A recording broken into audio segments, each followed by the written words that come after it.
Press F9 to return to virtual cockpit view. To start the engine, press Ctrl E. Try to take off when you reach 55 knots and climb out at 60 knots, which will give you the best angle of climb in this aircraft.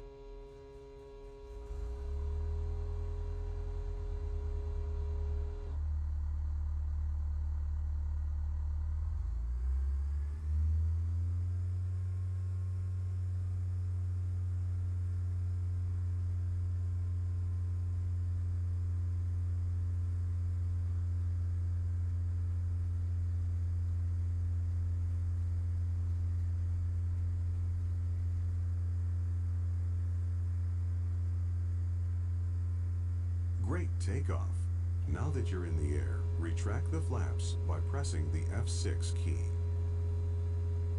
Your landing spot will be the Lower Loon airstrip to the south of your present position. It's very short and surrounded by hills, so it will be difficult to land on if you approach the runway from the wrong direction. Pull back now to lift off. The best route to the Lower Loon is to follow the river valley rather than flying straight over the hills. This will allow for a shallower approach for landing. You can follow the waypoint markers if you want.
We're about halfway to Lower Loon.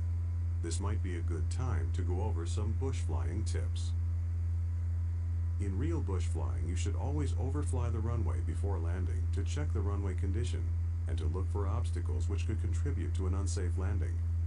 Even in Flight Simulator, it's a good idea to inspect a landing site before committing. Many of the mountain strips in this area are one-way in, one-way out approaches, and you only get one chance at the landing with no possibility of a go-around. If you need to turn around within the confines of a valley or a canyon, you can perform a canyon turn by slowing the aircraft down and dropping the flaps. With this technique, you can minimize your turn radius as long as you keep the power up and stay above stall speed. As you approach Lower Loon, start slowing down early in preparation to land. or to execute a canyon turn if you need to turn around.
Now that you're getting close to the airport, maintain 55 knots and fully extend the flaps by pressing the F8 key. Remember to increase power to compensate for the increased drag, or you might stall.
Great landing.